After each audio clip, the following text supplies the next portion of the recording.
Hey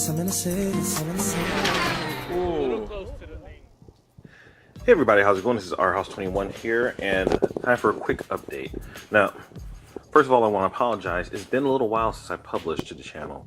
I've been very active on Facebook and Instagram and other social media, but quite frankly, I've had a lot of activity in my personal life and my professional life recently, and I just haven't had time to publish or edit my videos. So that will be a situation that's going to be rectified here very shortly.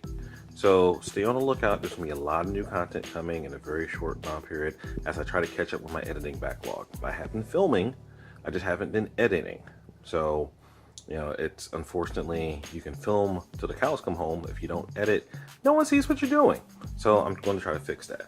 But right here in front of me, you know, this is my Team Associated Apex. This has been one of my problem children recently. I love this car, I love this platform. However, it's got some challenges when you're trying to modify it for speed run application. So you guys, if you've been following the feed, you know that I've done a lot of mods to this chassis already. I won't go over everything, but one of the things you'll see over here is this fiberglass underbody tray. It's basically modeled after the Traxxas X01, you know, and this actually should produce a significant amount of downforce to help the vehicle stay stable on the road. But in addition to producing downforce, it's also tough. So I'm a very strong believer in armor plating my cars to try to protect all the nice, sensitive, juicy bits on the inside. So, you know, that's just how I roll. Okay, is it really truly necessary? Maybe not. But it's my car, I get to choose what I want to do to it. Ha ha ha. All right, so other things that are going on in here is the Team Associated Apex has a known flaw. I won't go as far as to say a fatal flaw, but it's a known thing that bugs the living crap out of a lot of people. And that is, if you try to do anything where you get some serious speed on this thing, the stock drive shaft, which is a fairly thin dog bone type of architecture, oscillates like all get out. Okay, what I'm talking about is this guy. Well, I can show you calipers here. So let's go ahead and take a quick measurement of what this thing is. So this guy, if I do a quick measurement, is I'm in inches. So this guy is, put this back up here, take a quick measurement. It is 0.22 inches, or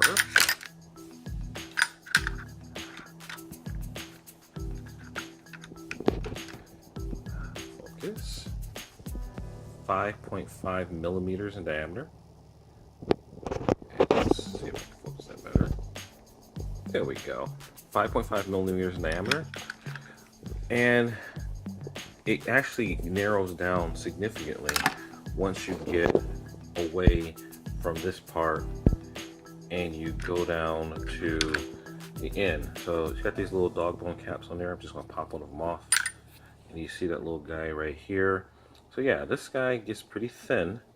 So what happens is what I'm suspecting is the walls of this aluminum is pretty thin.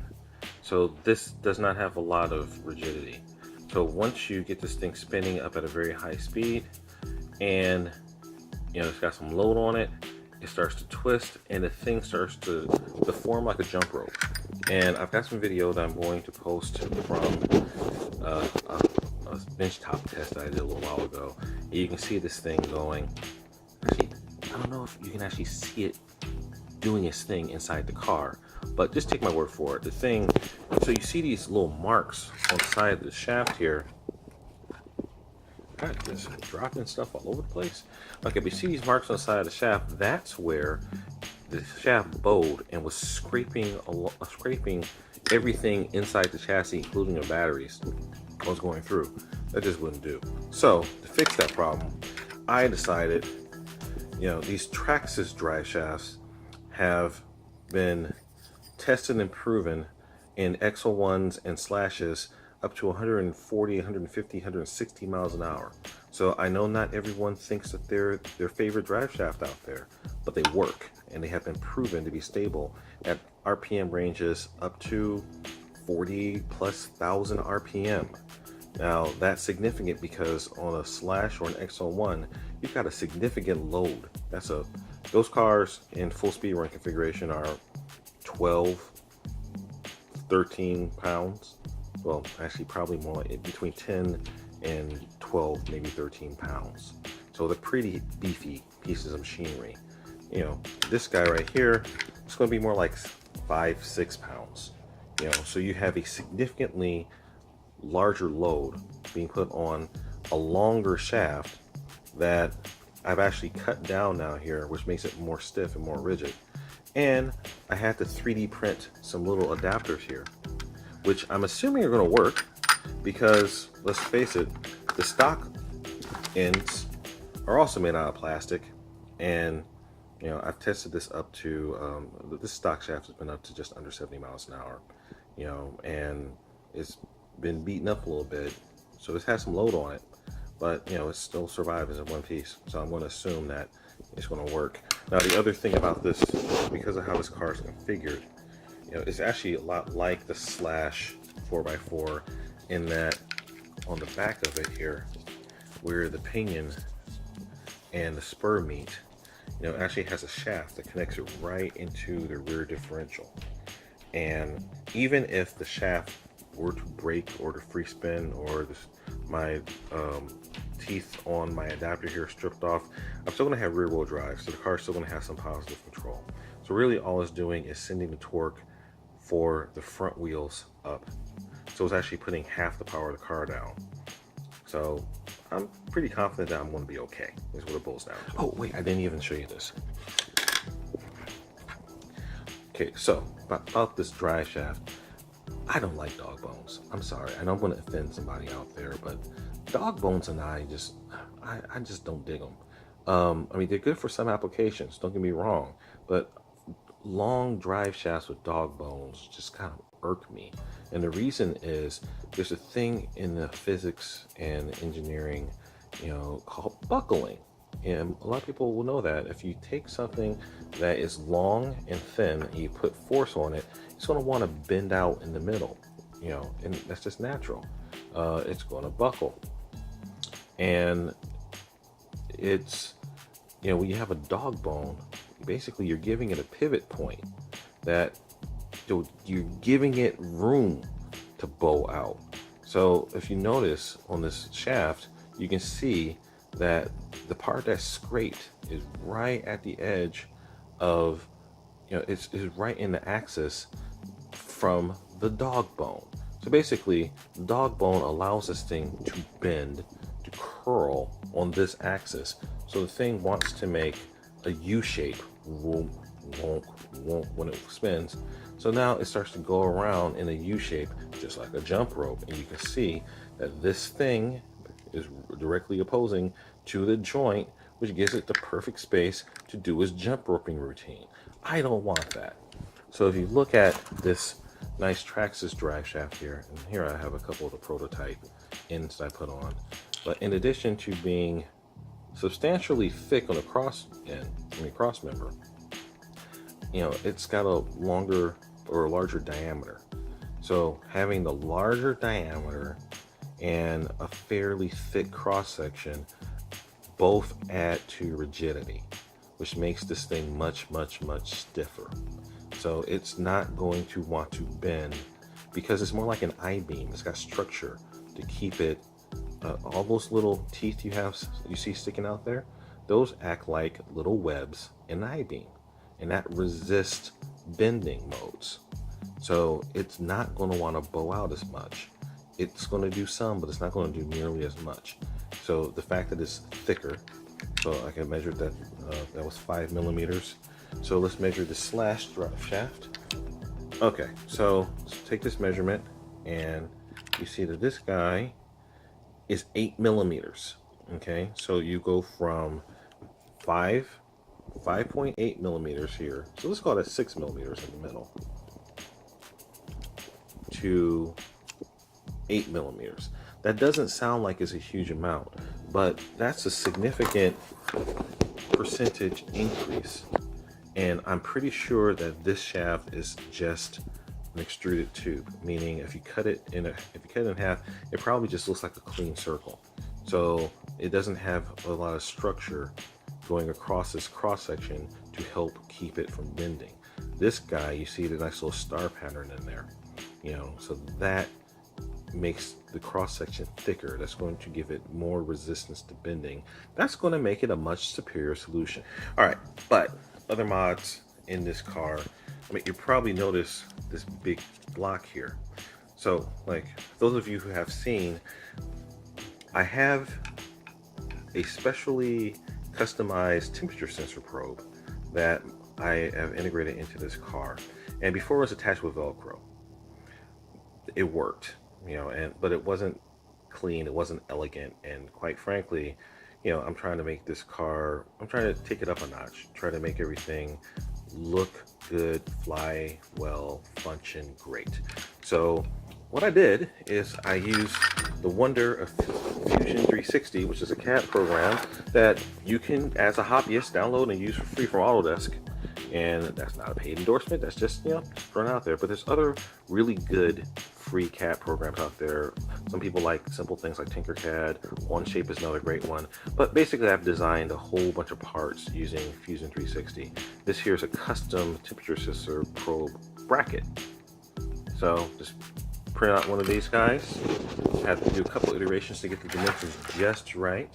But now, as you can see, this guy, set it up with a couple screw holes, set it up to line up with a couple divots that were already set into the bulkhead here for the shock tower mount, and it looks like it was meant to be here. Perfect fit. So I'm pretty happy with it. So this is going to mean that if this car does wreck or get upside down or something like that, at least this piece of hardware isn't going to go flying. And that in itself is, you know, pretty good accomplishment. Now, other little things about this car.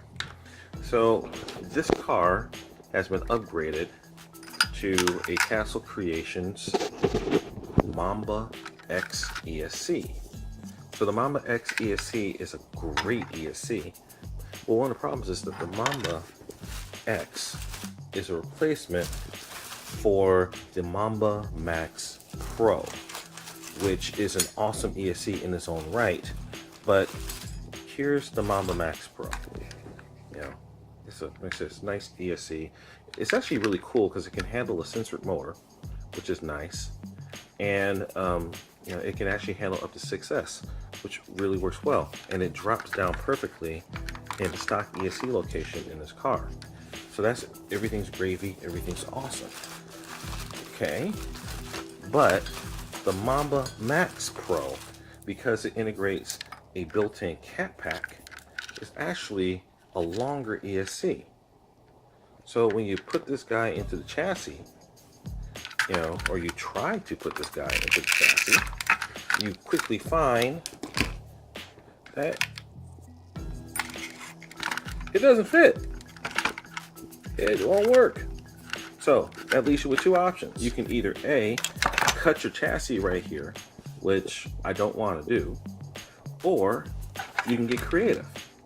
So part of me getting creative is actually taking my 3D printer again and designing this nice, lovely little ESC mounting bracket or brace or stand or spacer, whatever you want to call it. I made this thing out of plastic that I can now stick in the chassis in the stock location, and using a little forethought, I actually set it up so I have a place to mount my power switch, and it has a little plateau on the top, a little raised mezzanine, if you will, that allows me to be able to get past this extra little standoff of chassis here, just like so, and it gives me a raised deck that I can now mount the Mamba Monster, or sorry, the Mamba X right to, and have it fit perfectly,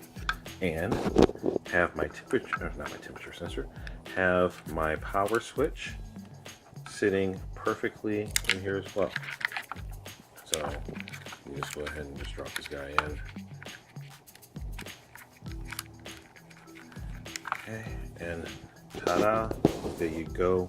Again, a nice stock looking fit, and you know, set that guy up, be perfect. So just need to go ahead and put my castle connectors on this guy, and this guy's be good to go. So what else? So the other thing over here in the box, so as part of doing what I've been trying to do, you know, I'm upgrading the motor from this car from this wonderful Castle 1406 5700 kV sensorless motor. But this is a sweet motor. I love this motor. It's it does good work, but I've gone censored. So I've got this Mamba Max here, or the Mamba X here. Lovely thing, capable of running a sensor motor. Well, so is this. But, you know, this is, you know, with the data logging capability, it'd be a waste not to take advantage of the sensor capability. Plus, I personally believe that in highly overgeared cars like the Speed Runner, having the ability to run censored at low speed should help the car to not cog and have much better performance characteristics at low speed. You know, because I've explained this before, for a sensorless motor, when you're getting going, it struggles on a normally geared motor to find the rotor position and get it going without during a very large amount of current through the motor, and it takes a little bit and it struggles. But with the censored motor, you don't have those problems because the sensor tells the rotor, or the sensor tells the ESC exactly where the rotor is. So the thing just works, and it doesn't have to overwork itself in order to get the car moving. So I personally believe that that's going to make these Speed Runner cars behave a lot more smoothly and just basically be better behaved at low speed. So that's one of the things I'm going to test. But with all that said, I got with my guys at Castle, and I bought this with my own money, as opposed to some of the other things that were just Castle gave me out of the kindness of their hearts. But working one hand, it can be a little bit of stress. But ta-da! Check this out. 1406 5000 kV censored brushless motor. So this guy, you know, is basically a direct replacement for one I just took out of here. But as you can see, it's a beautiful thing. It's a beautiful thing. Here's mounting screws. Everybody knows the tried and true quick setup guide for those of you who haven't set up one of these before. And ta-da, here's my motor. And motor and the sensor wire. So I've talked, for those of you who aren't familiar with Castle sensor motors, I'll put click the card, and you can see my mega unboxing from a little while ago, where I actually opened up a wonderful care package of these guys from Castle. This right here, you know, of all the motors that they gave me, which again was awesome, you know, they did not give me a 5000 kV, you know, 1406, which was one of my big goals. But I just took care of that on my own, you know what I'm saying? It's all good. But you look right here, hold it in the right direction. Again, you can see 1406, 1500 kV, 100 RPM, 100,000 RPM maximum. It's a bad boy. It's a lovely boy. So this guy's going to drop in right here next to the Mamba X, and with any luck, in a couple days, this will be taking me over 110 miles an hour. You know, with the courtesy of Venom 100S. Did I say 100S? And hopefully this will be taking me over 110 miles an hour thanks to the wonderful power of Venom 100C 3S batteries. So stay tuned, we'll see what happens on that. All right, so let's see, is there anything else in this box? sometimes these things have stickers in them, sometimes they don't. Or maybe it's stickers are in the ESC side. Okay, no stickers. Oh, darn. That's okay. But I got a motor. I think a motor is better than stickers. Alright, so again, so what have we learned here? We learned that our house has a 3D printer, and 3D printers are my friends.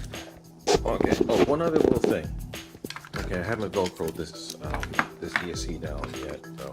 But one of the cool things about this motor mount, or this ESC mount that I put together here, is that in addition to just kind of being cool, so one of the problems that you run into with, especially these smaller cars, is that you got, when you get everything up, you get everything integrated, you've got wires going everywhere. You know, you got your motor wires, your power wires, your fan wires, your ESC wires. In this case, you also got your sensor wires. In my additional case, I've got my temperature sensor probes, wires going through here, and it gets frustrating because you end up, you know, with big bundles of zip ties and stuff like that. It basically wires going all over the place. That's not elegant. That's not, you know, that just ruins your whole feng shui vibe. So one of the little things I did with this guy is I had these big holes in here, and these holes are large enough to actually pass a standard set of RC connectors through them. So you can see here, I can take them and I can shove them through. And so my goal is to use some of these guys to basically route my wires low in the chassis, to basically make the wires visually disappear. Now, I'm not going to be able to fully get away from, you know, seeing some stuff, because let's just be real, you need to have some access to some things in order to make things work.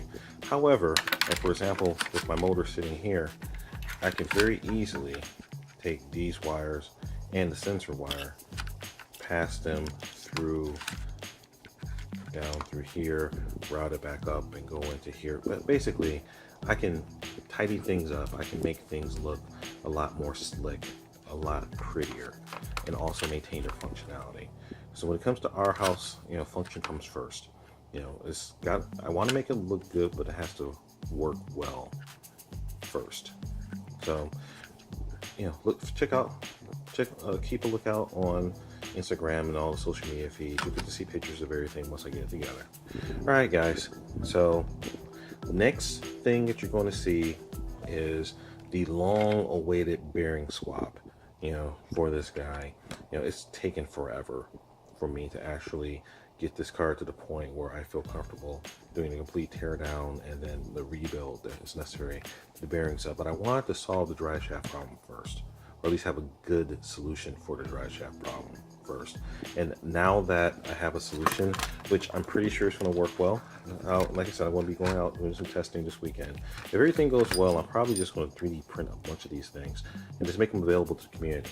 So keep a lookout. RC Physics on Facebook, RC Physics Sandbox on Facebook as well. That's the community interactive group that I've started to allow, you know, people who have an interest in RC physics to just kind of get together and chat.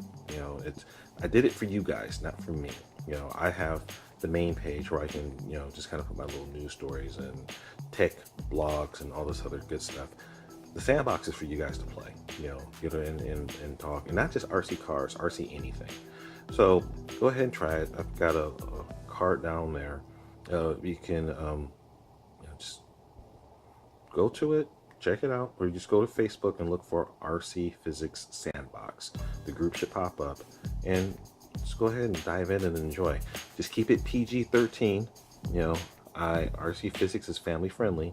So we got moderators out there who are going to be watching and keeping everything together. So, you know, just as long as you can, you know, keep it clean, anything goes. All right, guys. All right, so stay tuned. You're going to see a lot more content. You're going to see techs back together and hopefully doing some really good things. You're going to see some testing, and then you're going to see some flat out, you know, hardcore running on top of that. You know, it's been a crazy year. I didn't get quite as much done this season as I wanted to. But the nice thing about RC Physics is that, you know, RC Physics is a 4-season type of thing. You know, we got vehicles for all seasons, and even when it's too cold to run some cars, you know, that's the nice thing about having a broad fleet. You know, I can transition from speed running to bashing and then back again. And there's going to be a lot of cool builds in the bashing department. You know, Kyle's building a new slash 4x4, which he's already named Scar. So you're going to start seeing posts and content about that guy as well. And I'm tempted. I haven't fully decided. Scar is going to be getting the Mamba X ESC that's currently in Traxel. But Traxel's going to get, we're not going to forget about him. So Traxel's actually probably going to end up running this guy. Or not. I haven't made up my mind. You know, we're going to be moving around some hardware. But just keep tuned. Keep an eye out on all the feeds. You're going to see what's happening with the fleet. All right, guys. Sorry to run this a little bit long, but it's been a while. And I guess I missed you guys. I got other things to talk about.